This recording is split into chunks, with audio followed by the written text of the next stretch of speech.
Welcome, welcome, welcome, welcome to Narrate Your Story TV with your host, Dr. Christy Wuchuku. I am super excited for today's show. This is the show that we bring you every Monday at 9 p.m. Pacific Standard Time. Of course, you know, I am coming to you all the way from the Sunshine State of California, the beautiful city of Sacramento. That's right. And in today's show, before we get started, I want to let you know that this show is sponsored by Narrate Your Story Now, where we help individuals unpack their story and help them create and deliver a powerful presentation. Before I get on today's conversation, I don't know how many of you know something that has to do with servant leadership.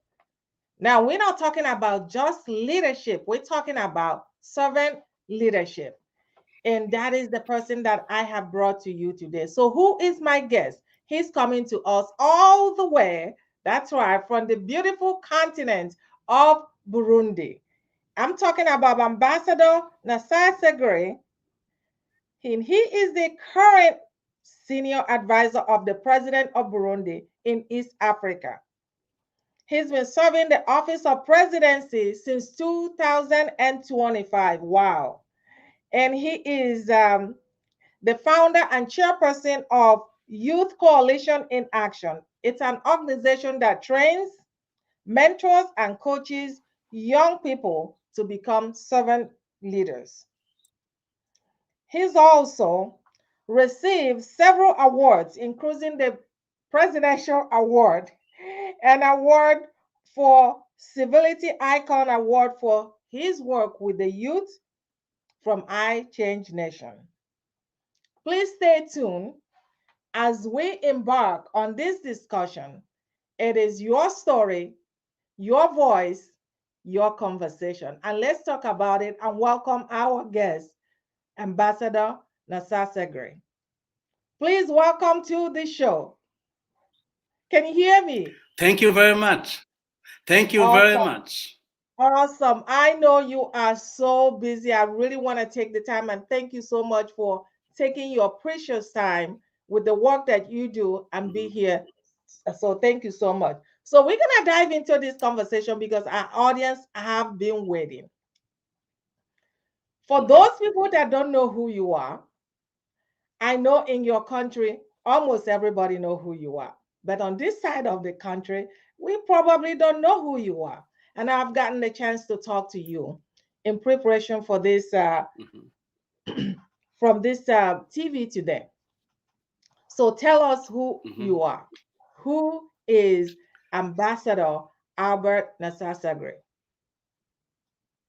Yes, I am in Burundi, a beautiful country, a country with honey and milk, a country whose is in East African countries, a country, beautiful country in Africa. Awesome. Surrounding by, in north, we have Rwanda, we have DRC in west, we have surrounded by Tanzania, DRC, and Rwanda. Awesome. Awesome. So let's dive into this conversation. You know, leadership is all about helping other people be who they want to be. And oftentimes, I think the word leadership is misunderstood. If I were to ask you right now about leadership, what are the things that you're going to share with me to begin with that makes being a leader different than any other leader? Wonderful. Leadership is a really misunderstanding word and complicated word somehow, but simple also.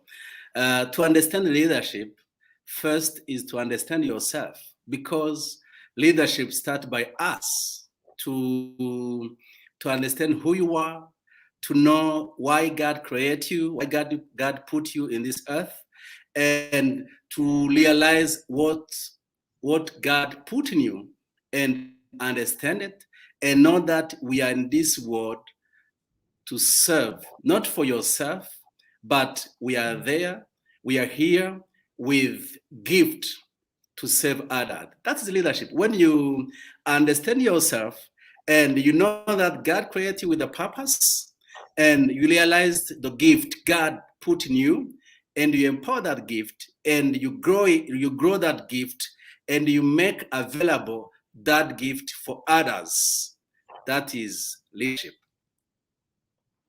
Wow. You are there to You know, serve. you are there to serve. And I think that when I got to talk to you and talking to you, I didn't realize who I was talking to until we began to have a conversation. But yet, Yes. what captivated me about you is your humility. What captivated me about you is, man, I can't even describe you if I begin to describe it. It's your humility, believing that everybody is the same, is created equally, and there's no difference. It's just a matter of where they are in their journey, especially with your work with youth, with your work with children, with your work with women. I was so captivated with your humility. Like, man, I can't even begin to talk about it. So, as we talk about your work with the youth, what are the things that you instill in these youths? And some of them coming from a developing countries where I come from too, I know that the youth sometimes feel lost. The youth sometimes feel like they have been forgotten. They didn't ask to be here. And it's just a matter of finding that person that is so nurturing and pouring into them and believing in their greatness, because I believe that everyone has greatness in them. It takes a special person Yes. somehow to bring that greatness in that person. Take a moment and share with us, what do you do with the youths? Okay, before I share what I'm doing with youth, I need to come back with the word humility you talk about. I don't think I'm humble. I am me. I am Albert. What you see is not to be humble or whatever. I try to be myself.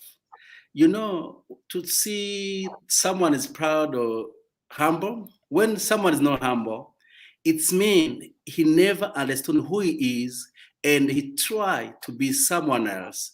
And people, when they see him, they see someone else. They see, because when you realize what the gift you have and what we have is not to make us proud, is to put that gift to serve other on service for others.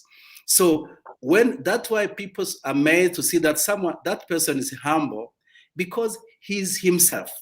So I'm telling you, I'm not humble. I'm Albert. I'm normal. I'm normal. I'm Wow. Albert. I'm doing what I was born for. So that's me. Wow. In other Can I words, share in with? other, in other words, when we talk about humility, it's really who we ought to be, but we're not. In other words, when we Of talk course. about humility, it's how we're supposed to be, regardless of what level we have attained in life, is what I'm hearing you saying, right? Yes, in this world is really complicated because when you don't discover who you are, you try to look to become someone else. You try to imitate someone else. You need to preach like someone else. You need to do activities like someone else. And when you lose that focus, you are no longer yourself. You try to be someone else. You can't be someone else. So you are in between, and you need to impress people. When you are doing things, you need to impress people, and you are no longer you. That's why they say that person is proud, because you try to do what is not in you. You try to be not you, someone else. But when you realize who you are calm and is everyday life, to helping young people, children, and women. I realized that I'm gifted. God called me to be a role model, to inspire young people, and to help those vulnerable people. Because the day I get in the president's office, my first question was, why? I pray, I said, God, why you put me here? And I realized I'm not there for me. I'm there for my generation. I am there for vulnerable people. What we need to know, there is three things God is going to ask us: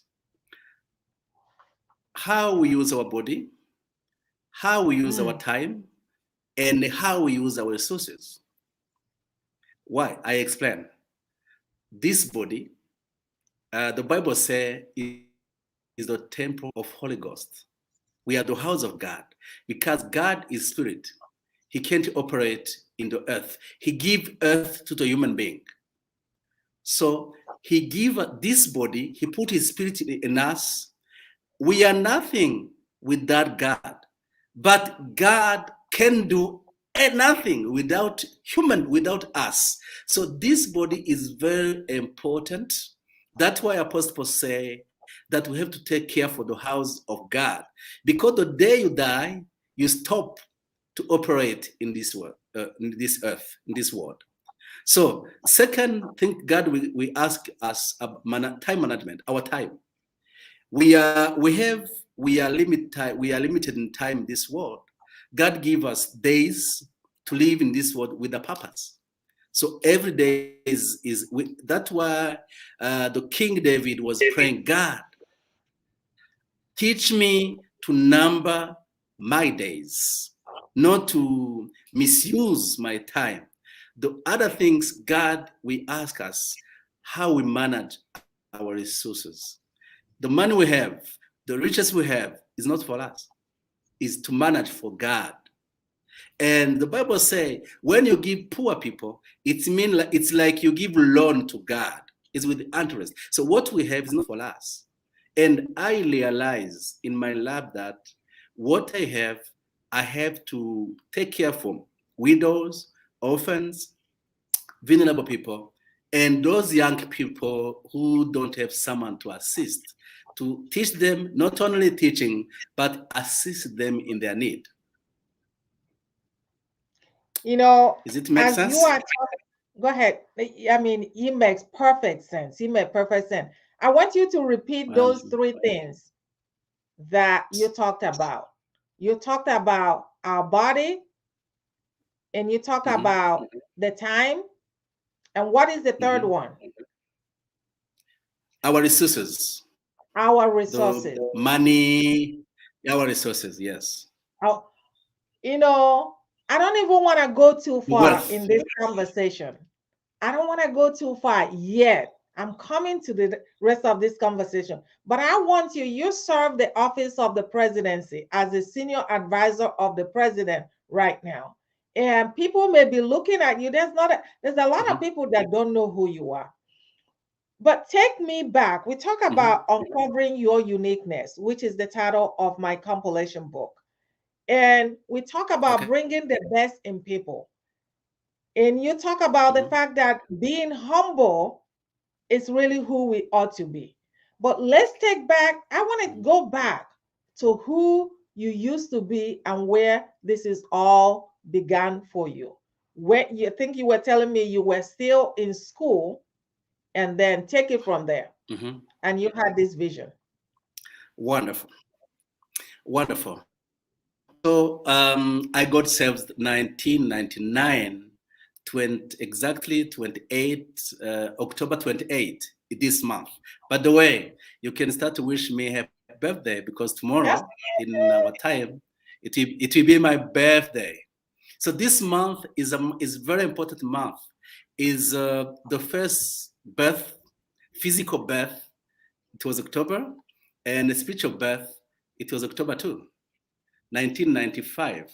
So I come out with that vision. Even, 1993, there was the first democratically election, and the first president was elected 93.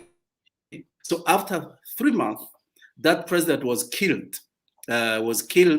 and civil war started. And I was living in Nakota where there was a tension.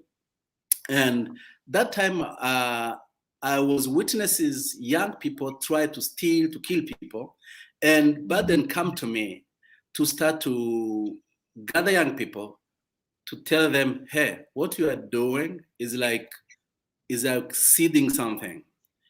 The life you are living today, it will be, you prepare, it's like a house you are building for your for you.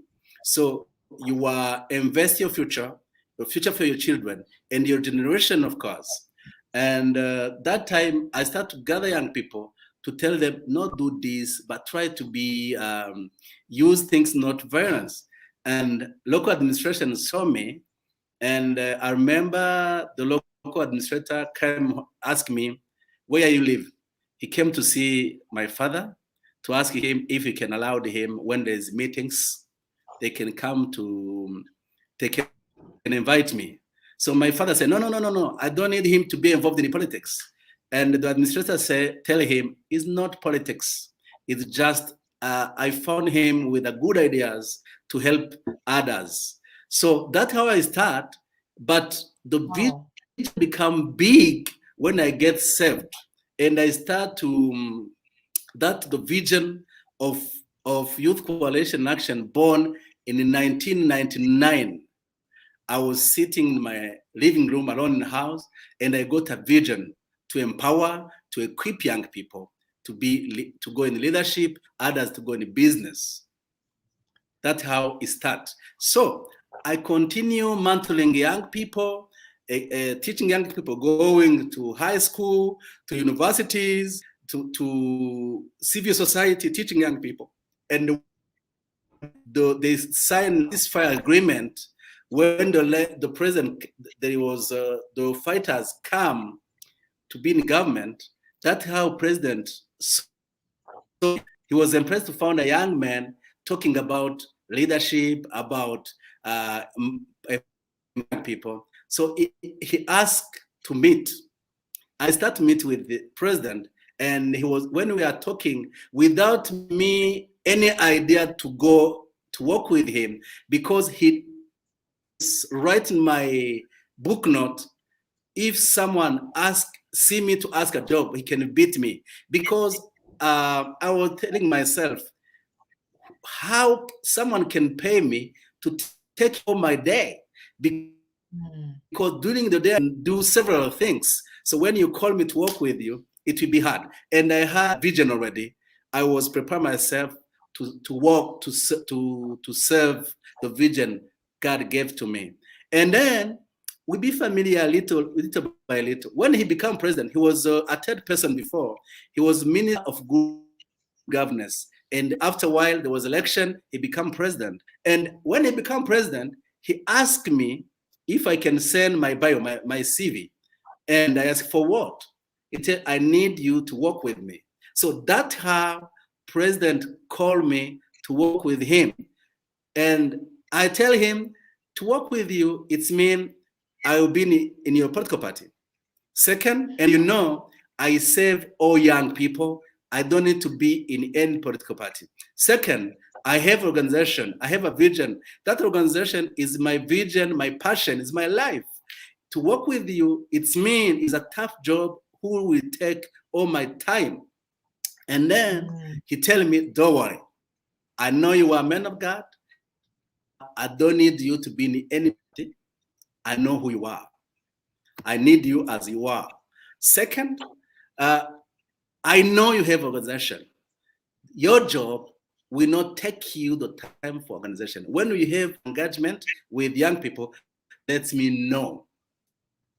When he told me that, I feel conviction. And that's how I went to work with him. And he respected his word. There is some people thinking youth organization is part of my job description in president's office, but it was not. It was NGO. That's how I work with him. And I start with him and end with him. Well, I start with a simple advisor. After 11 months, I was promoted senior advisor, deputy chief of state protocol until 2020 when he passed away. And with the new president, the acting president, appoint me his special advisor to work with him. That's Wow. who I am. I mean, I try not to say you're humble because you've already made that known. You are not humble. You're just being you. And when you are I am you, Albert. I am me. I am me. when you are you, nobody can compete because everybody has a uniqueness about them. And Yeah, oftentimes, you put it so well, sure. oftentimes we try to be somebody that we're not. And the reason, for the most part, is because we are not comfortable of who we are. We're not comfortable in our own skin. But I want you to take me back. You and I, you shared a little bit with me, but I want you to share this story Mhm. of how you got into this, your first job when you finished school, and how you got into where you are right now. Yeah, it was I was trying to talk now. Uh-huh. When I was doing my writing, I was finishing my book. You know, when you finish university, you write a book to Okay. summarize what you Okay. did. And I got a call for the president. Say, "Did you finish?" I say, I "Yes." see. I'm waiting for I'm waiting for the school, the university to make on schedule to present my book. And he called me twice, 2 times, 3 times. And the last time I asked, why you asking me? And that's how he asked me to come to work with him. And that we did that discussion I was talking about, that is about my ministry. That's how I get. So I was school to State House. The way I'm writing a book called From School to State House, I share the story how I get in the president's office, and I try to teach young people, don't don't fight for what you need to become. So be yourself and know that there is a time, there is a place for each of us. Don't be someone. Keep doing what you are doing. People are watching you. Wow. I am just so captivated by your story, by what you do, by the work that you do with the youth. And I've gotten a chance to see some of them. I want to show you some of the pictures. Before we continue in our conversation, can you hear me? I think you're frozen. Okay. Okay, you are frozen. Technology, excuse us, everybody. We will be right back in our conversation. Let's see. Hopefully he will be right back. Oh, okay. So let's see if I can bring him right back because it is such a juicy conversation. I don't want to. Let's see if he can log back on. Let's see if I can bring him back on. That's what happens with technology, right? So let's see if I can bring him back on. Thank you for your patience. Thank you for joining us. Please don't forget to leave your comment and I will get back to you while I'm trying to bring him on. And I know it's nighttime where he is right now. I know it's right nighttime where he is right now. And hopefully he can come back. Hopefully he can come back. We're talking about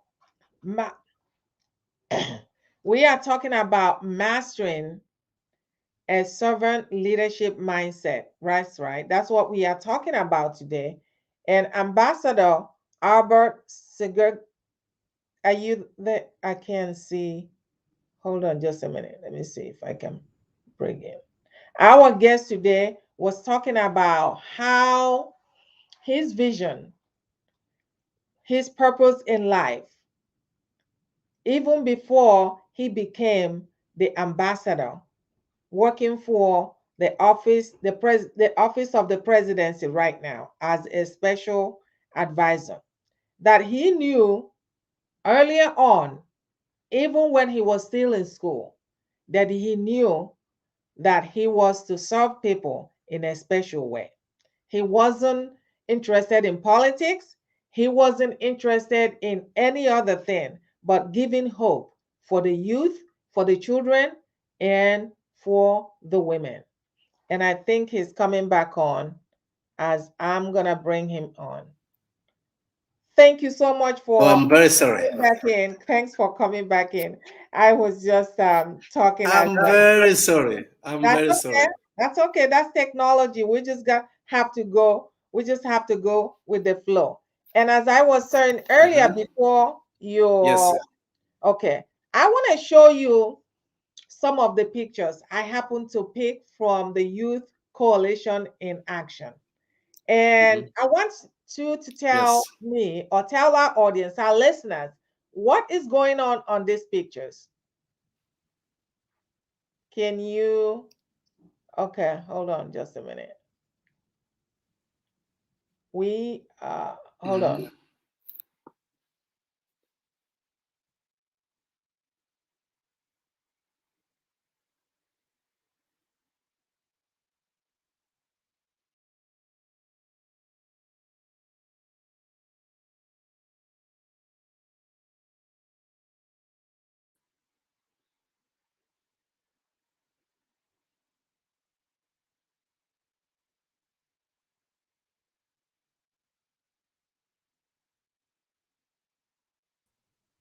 Can you hear me? Can you hear me? I'm hearing you. Okay. Can you see the picture or is it just me? Apparently, can't see the picture because apparently I did not put it the right way. You guys, oh, you do it and you learn. And I thought I did, but I just have to I work. I thought I thought you'll be able to see the picture. I was showing the picture. So the picture that I was showing was it was the picture with the girls, the youth, the young ladies sewing, learning how to sew. yes. Okay, tell me a Yeah. little bit about that picture. Apparently, I did it all wrong, everybody. Yes. Okay. Go ahead. So this is you was asking me about youth organization. Yes. We start 1919. I got a vision for Youth Coalition in Action. Youth Coalition in Action is lay on 4 pillars. Those pillars, because I will come to this picture, because this picture is part of one of the pillar. So the first pillar is a spiritual pillar. The second is entrepreneurship. So through the second pillar, Youth Coalition in Action initiate a vocational school. And that vocational school, we are teaching young people about vocational, about life, how they can get quickly life. Those who don't go far with studies, with degrees, how they can learn something to do in with their hands and gain their life. So through that school, the end of 2018, we trained 200 young people and we give them a certificate. We teach them about sewing, carpentry, and many vocationals.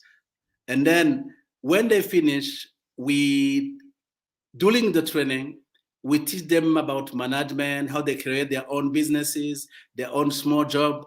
So, and then when they finish, we follow them in their village to form the small group. They start uh, their small businesses. So this team of women is one of the group who was following after training, was following to start their own sewing center. That is the meaning of that picture. Wow. Unfortunately, I did such a terrible job trying Do to you get show. me?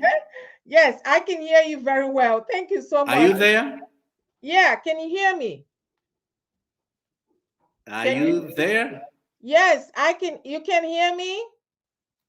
Can you hear me? Hello? Hello? Oh my goodness. I'm not quite sure what's going on. Can you hear me? Hello? I can hear you very well. Let me do this. Hello? Yes, can you hear me?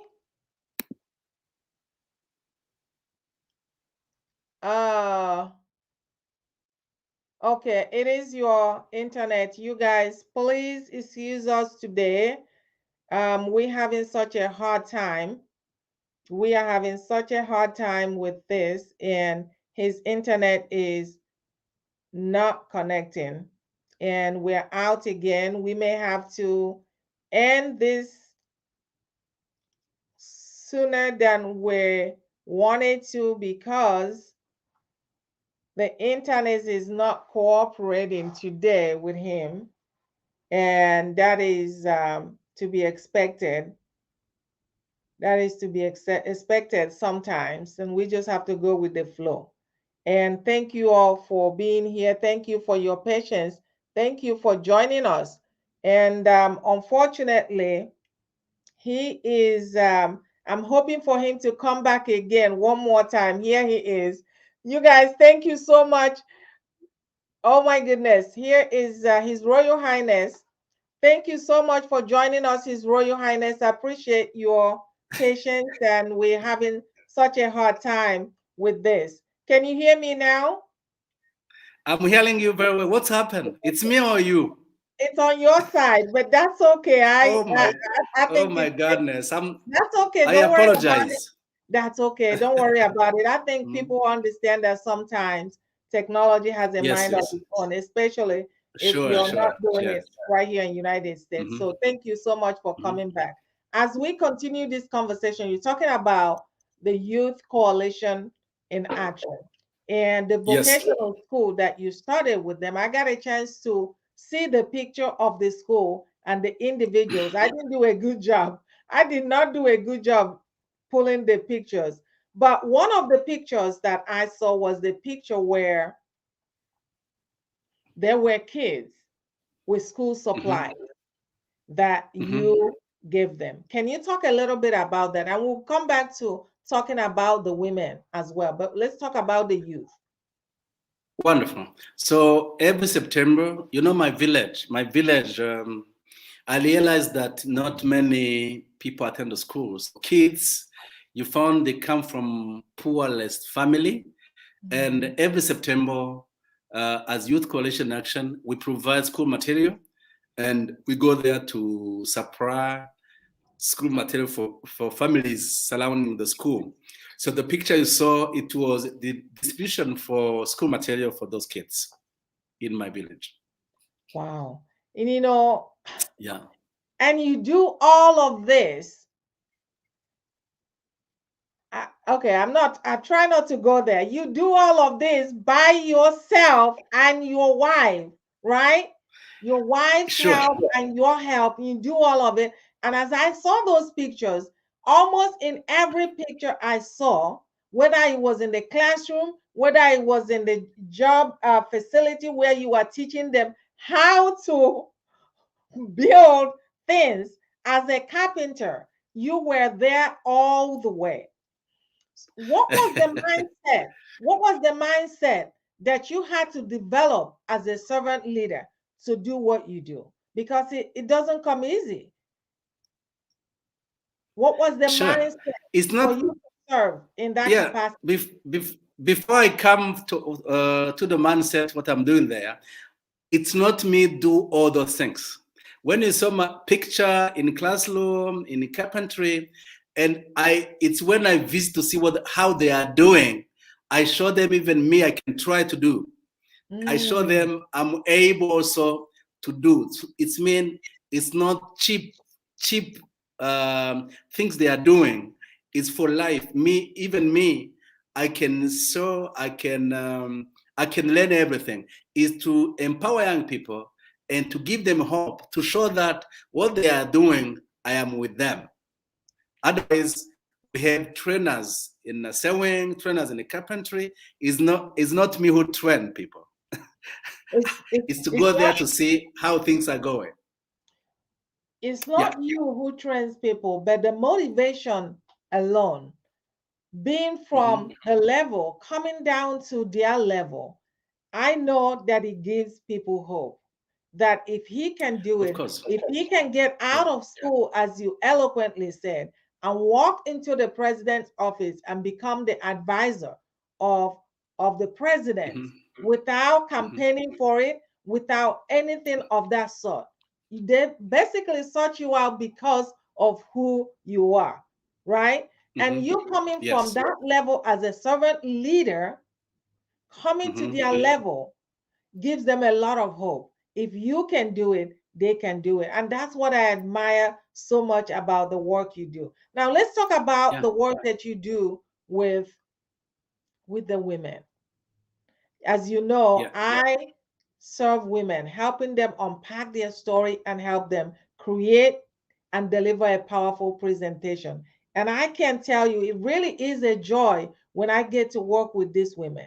Everybody started somewhere. It's giving people hope. It's having a support when they don't think they can do it, to have somebody like me that come and say, I've been there. I know what it feels like to be crippled with social anxiety and fear of not being able to stand up and speak. I want you to speak on the work that you do with women. Yes. In my way of doing things is somehow complicated. It's unique, as you say. 2016, when there was a crisis, 2015, I was going downtown, wearing short, with a hat, and to come to realize the life they are living. And I found many women, many families, they are in the street. They are the result of what's happening in 1993. And they found those kids who lose parents, who lose homes, they were in the street. And 2015 was grown people, and some of them had a family. But I found there is family in the street. And I got an idea, me and my wife, on our anniversary of our fourth kid, Joseph, who was turning 4 years. And we decided that we organize a birthday party in the street. When I came with that idea. So we agreed with my wife, and we went to visit those women, street women. And before there was women, there was young people, there was even children. So we mobilized and trained 20 volunteers, and we chose one Saturday, and we cook, and we invite those women, men, and boys, children, young people, and children. So we realized that there was 200 women in the street, 100 children, and 50 young people. So we sit down, we cook for them, and we eat. We sit down. There's some picture where you see me putting my hand in a plate with young people.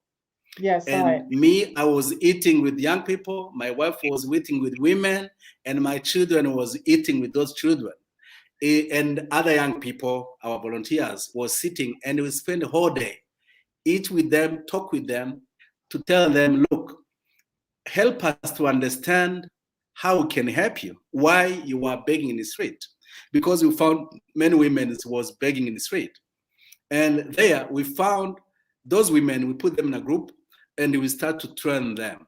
And after 3 months, those women, we help them to form small groups, and they start a small business for 5 women and 10 women, like that. That's how the idea helping women come from. Wow. So let me just make sure I understand what you're saying. So you said on your son's birthday, right? And Sure. instead of using the money to celebrate your son's birthday, you and your wife went there to help these women, bring them out of the darkness, bring them out of the winter that they Yeah. were going through. What do you think, having served and still serve these women, what was the hardest thing for these women? What was the hardest thing they were dealing with? And what was the steps that you took to be able to get them out of where they were and into homes? Yes. The habit for begging. You know, when you beg, there's some people they feel compassion, they give money. So it's quick money and Mm. they spend it easily. So and every day you get money without work. It's like easy money coming. And those women, they are no longer think about their personality, they are proud, uh, they don't think about that. But it took a time for us to discuss with them to say, look, your dignity, when you are begging, people can give to you, but you are losing your dignity. And Mm. we came to tell them that there's any difference. My wife and you, there's no any difference. So don't lose hope. Your tomorrow can be better, but we have to work on it. There is an effort. There's nothing for free. You have to sacrifice yourself to work. Today you can succeed or not succeed, and tomorrow you can fail. But keep going, keep going. And it took a time for us to make them understand how they can leave the street and live normal life. It was using about dignity, about the dignity and the place in society. Yeah, So in and other words, go ahead. I'm sorry. it's Go okay. It's ahead. okay. I'm done. I am done. I am done. So in other words, what really helped these women the most is not, as we know it, giving them money every time you see them on the street, because it's easy to come by. But we also know that Mm, sometimes people depend on it and they don't have the mhm. spirit to go on. There's just because it's Sure. easy. But what you did was really helping them and say, you are much more than this. When you are doing Mhm, this, you're losing your dignity, the essence mhm, of your being, who you are, mhm. lessen, and they begin to see what they could become. And that is, Sure. nobody can tell the mindset of a servant Mhm, leader more than you can. Now, mhm, tell me, as you are talking, and I'm thinking, I was born and raised in Nigeria, so I understand very well everything. And you and I got to talk a little bit. And when we talk mm, about the youth, when we talk about the youth, we talk about the lazy youth. They talk about the mhm, lazy youth. But I've come to understand that when you finish school and you don't have a job, all of a sudden you can get it, and you talked a little bit about it. You can get into doing activities that you are not supposed to do. That doesn't mean you sure. are a bad person. Sometimes it's what you have to do to put food on the Mhm, table, even with the youth. mhm, You talked mhm. about starting the vocational school for the youth. Yes. Tell me what you have discovered are the Mhm, reasons that the mhm. kids don't Yes. become who they think they want, who they don't follow their purpose. What are the Mhm. bottlenecks, I should say, that you find in these kids? Repeat again. I was distracted by my Oh, iPhone. I'm sorry. I'm saying, Mhm, what as you helping these kids become who they are mhm, created to be? What mhm. challenges do you face in doing so with the children The or with challenge, the youth? yes, the challenge is first of all mindset, mindset, because our system education is you go to school, you finish, you have a degree, there is someone, there is a job, you go to seek a job. So we are depending on others. You are not going to school to do. I learn for me to handling my life, to shape my destiny. You go to school thinking to work in a bank, in administration, in a company. So people that mind, the first challenge is mindset. Second is even those who go to school and think to settle something, the barrier of capital to have access to the capital to start their own business. And they are stuck by thinking, even if I have a project, where I can get money. That those big challenges, and not trust in themselves to think that there is someone else who will think for me. That the main big challenges to young people. And it's a it's a valid fact. It's a valid fact that going, and I know it too well, going to school and getting out even with master's degree, PhD degree, and you don't have a job. And oftentimes, what else? What else? And that mindset is huge, even as adults. That mindset that you are good enough. And what you really said without knowing without knowing it is that God's education, because everybody has something inherent in them they are good at. When we are going to school, for the most part, it's really learning the education that was already created to give you a job, so we think. But there's an education inside of you, which is what, in most part, the vocational schools help individuals. You may not be a medical doctor, a lawyer, an accountant, but maybe you can be the best seamstress ever. So, what are the benefits? What are the benefits that you see after these children graduate and they move into the society and they follow their passion, they follow their purpose? What are the benefits to the society? They become solution for the society. It's not only in Africa, it's worldwide problem, jobless.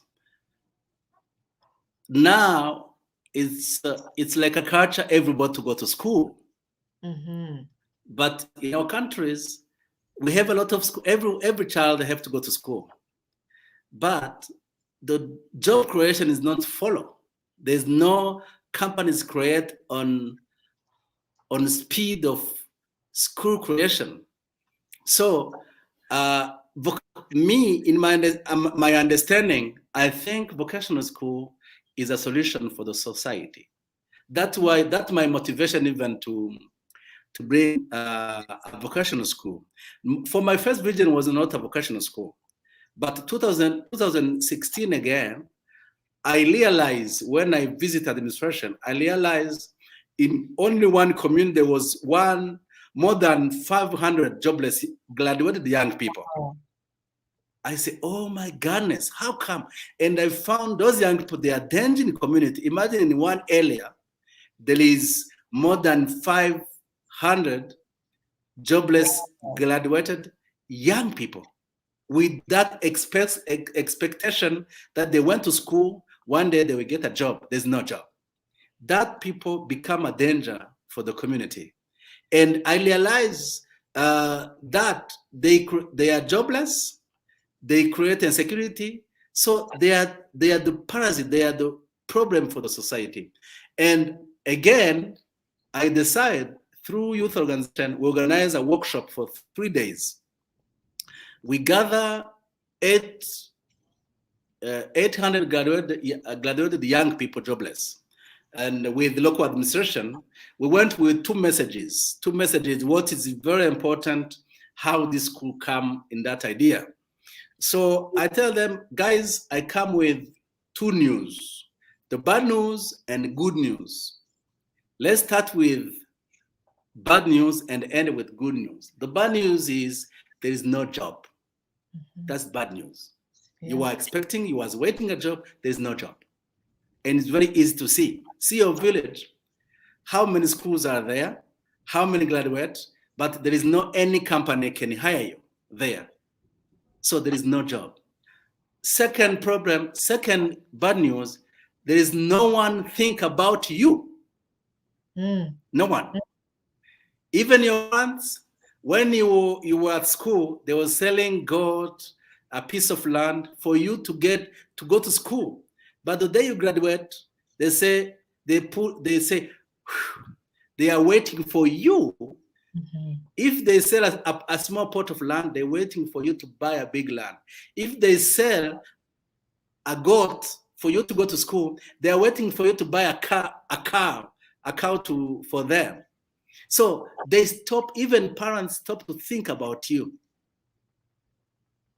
Government give facilities for you to go to school, pay teachers, they provide any material for you to study well, but the day you finish, they are waiting for you to be a solution. The problem you saw during your studies, you can come to be a solution. I tell them what I read in when I visit Harvard School. It's written that ask what you can do. In one paragraph is a US president was telling, don't teach a student, don't ask government what he can do for you, but ask the government what you can do for him. And I'm telling them, look, you are the solution. And I tell the good news is, in your village, the eye see the problem is the same eye can see the solution. When there is where there is a problem, near the problem there is a solution. It's what you need to do is shift your view. Your eyes, don't leave your eyes fixing a problem, but see a solution. I say, take that problem as an opportunity for investment. You are the only one. Your village people, they don't see that problem. You see it because you went to school. You saw the difference. You saw the need. But the people there, they are comfortable in that problem because they born that problem, they're in that problem, they can't realize the problem. You see it because you went to school. Your eyes was open, you can see. So see that problem as an opportunity and be the solution. As Jesus, when disciples tell Jesus, send people to go to seek food, it's become late. And Jesus give a surprise answer and say, feed them yourself. And they was say, with what? And Jesus tell them, what do you have? What you 2 have. fish, 5 bread, and make people sit in a group. And he multiply what you have. And I tell them, look, you have a solution.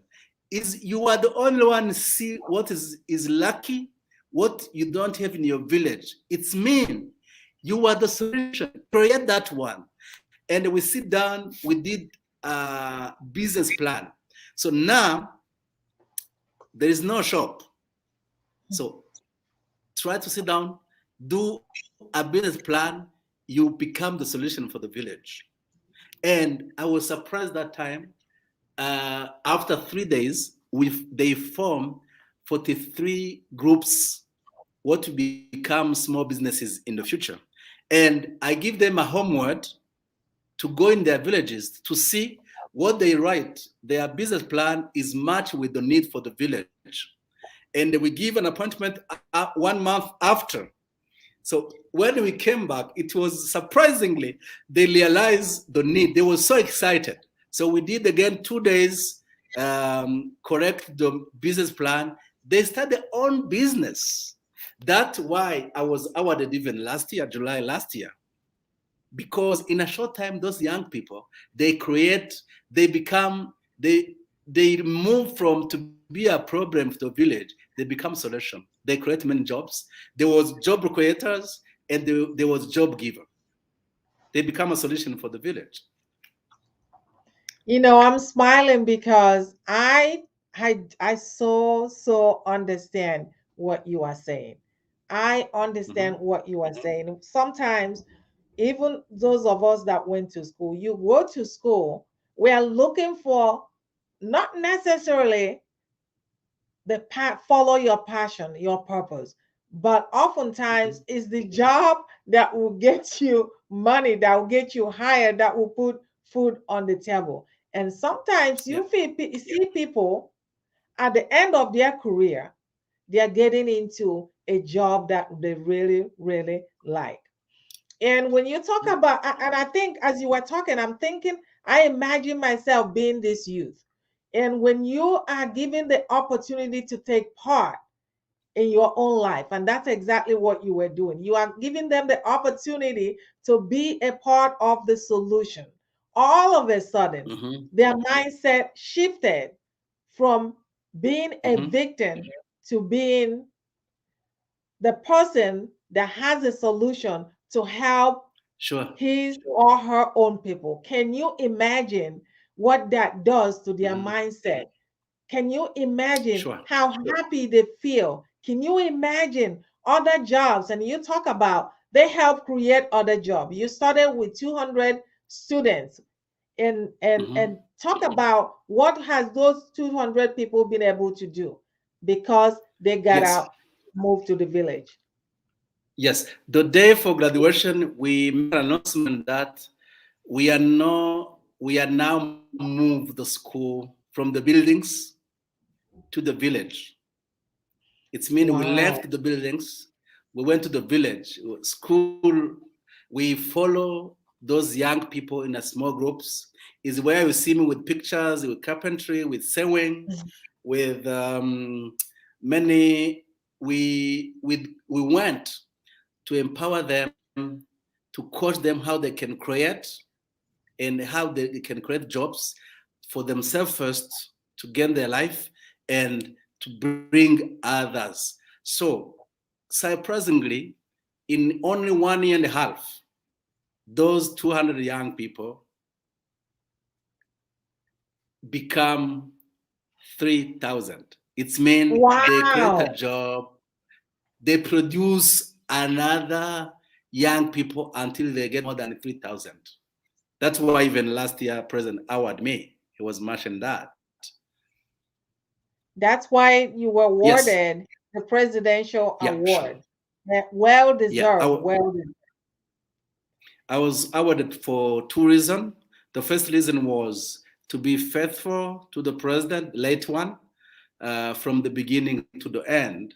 And even if I was busy with government job, I didn't switch my passion helping young people and helping women and the children. You know, there is some people when they get position, they forget Mhm. their passion. You know, when God get you a high level, is not for you. Is what I mentioned for the third thing God will ask us. Our wealth. It's not for us. My position. What people they don't know why I'm doing this.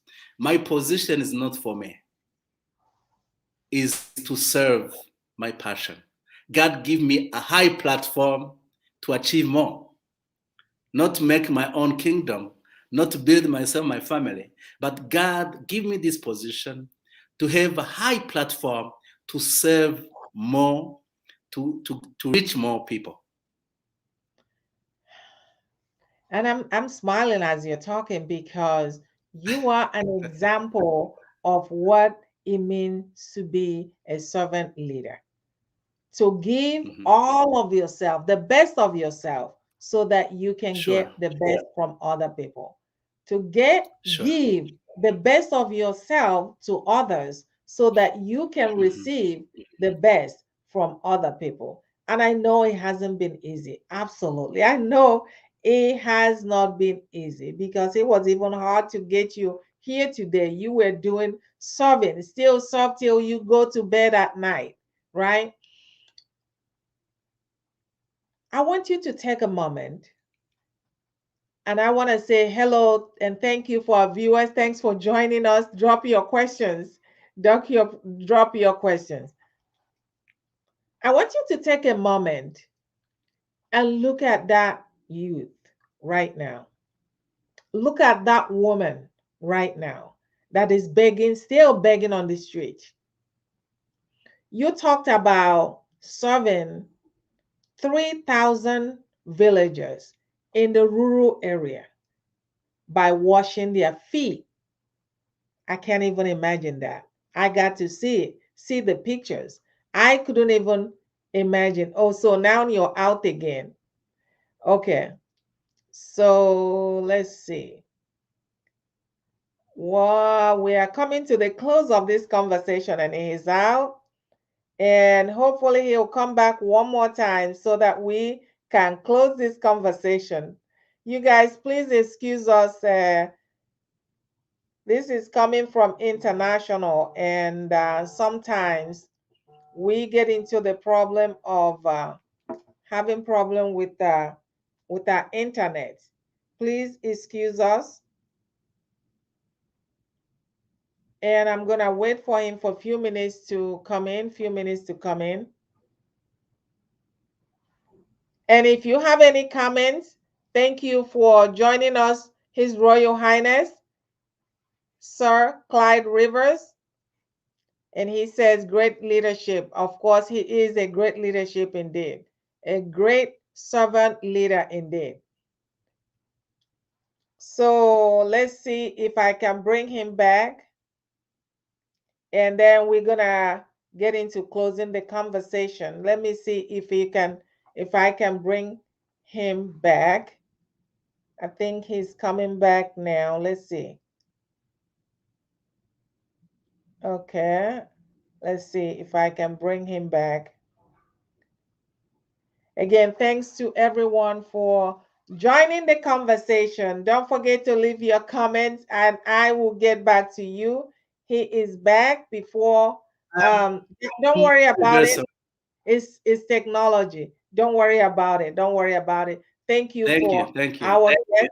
And no, I was talking about you going to the village, going to the rural area, and working with individuals, especially the children, but the youth, really, and women as well. But your main purpose for going there, what was your main purpose for going there, serving the 3,000 people? I think in one day you said, what was your main purpose of going there, and what did that you going there? What happened? Where? In my village or following those graduated young people? No, the 3,000 people that you helped, you talked about washing their feet. You about washing the feet for kids? Yes. Are we finished with vocational? Yes, we're done with vocational, but we'll close with vocational. Okay. So, I went in my village. It's an idea I got to go to train young people. I spent my holidays. I went to visit my province, my native province. Have 6 communes, and I trained volunteers, and I went with the 40 volunteers. We went to serve. We spent a whole week in my native province, and we did every day one commune. And in that one commune was training 500 kids, young people in entrepreneurship, and the same day wash the feet for 100 young people, children, and wear shoes for them. So in 1 week, and whole province, we washed the feet for 3,000 children. Wash the feet and they wear the shoes, and then give hope, the word of the hope for them. So the significance of washing the feet is what for you? What does that represent? It's message of hope we give the children. Many times people, they lose the hope according to our environment where they live for. They see their poor families, they see there is no hope, so they lose their hope. So to go there toward the faith is to tell them, look, if we can come wash your feet, God bless us to have a high position. We can stay there, take care of our families. But we care about you. We come to tell you, don't blame your future. There is a hope for your future. So towards of it is to say, look, I'm down. Tomorrow I am here. Tomorrow you can be where I am or more than that, because there's a hope for your future. So it's a message of hope we give to give those young people. Secondly, we found their children that live in poor people, and we care for their hygiene. It's a message to give the parents to, hey, look the situation for your children. You have to wash their feet and take care for them, because don't neglect those children. I am like them before I become who I am. It's mean those young people, they are future presidents, future leaders, future parents. I don't know if you saw the post I did today on my Facebook page. I post a picture sitting with kids and eating food with our hands to show Oh, that I I saw am it. I saw sitting. it. Briefly saw it. Yes, I say I'm sitting and sharing a meal with future leaders and future parents. When I wash the feet for those kids, I don't see the kids. I see leaders for tomorrow, parents, teachers. So leaders for different sphere of society. If we need a good future, we have to put our effort to those kids. Wow. Because Thank you what so we are much. doing what we are doing for them today, it's like a picture they take for their future. It's give a hope. You are absolutely, absolutely right. When I think about the work that you do, no one does it better than you do. So thank you so much. And as we come Oh, to the there is close, many people more than me, my dear. as I come to you are so humble, but again, you're not humble. You're just being you, right? And I respect that. Yeah, As we come to the close and we talk about the work that you do with the children, the youth, and the the women. women. What is one thing Yes. that if somebody, a woman that right now still begging on the street, that young man that perhaps doesn't see any hope whatsoever, they are thinking of doing the unthinkable because they have no hope. They've tried and tried. They've gotten out of school, got the education that the parents suffer so much to send those kids to school. They get out and the parents are expecting them to help them. They have lost hope. There's no jobs. And they're thinking right now, what is the essence of my living? What is one thing that you can reach out and tell them? Yes, what I can tell them is, sometimes we are looking the situation we are living today, Mm, but life is like a season. There is a season, rainy season, dry season. So each season have its challenges. When it is mm, raining season is cold, when it's dry season is hot, but it's just to know the attitude you take, how you live in that situation, in that season. So I can tell them the life you are living today is just a season you are passing through. So take care for how your attitude. Don't lose hope. There is a good future for your life, but it's depend on you, because God created each of us with a purpose and a good future. He has a good future for life. There is a hope and a good future for each of us. But sometimes we lose the purpose of God for our bad attitude toward the situation we are passing through. So the message I can give to them: don't lose the hope. Think about tomorrow, and then don't and then pass in that position, in that situation you are, with a good attitude. don't lose hope because look at it, there's always the light at the end of the tunnel. There are seasons, and one season doesn't determine what happens in the next season. Maybe this season is where you are building, where the Mhm. tree is getting roots solidify. The next season Mhm. may be and will be a better season for you. Everybody, thank you all for watching. As we come to close, I want to remind you that we do this show every Monday at 9 a.m. Pacific Standard Time, 9 a.m. Pacific Time, and I bring guests from all over the globe to give you tips and strategies on how to up level both in your personal life as well as in your business.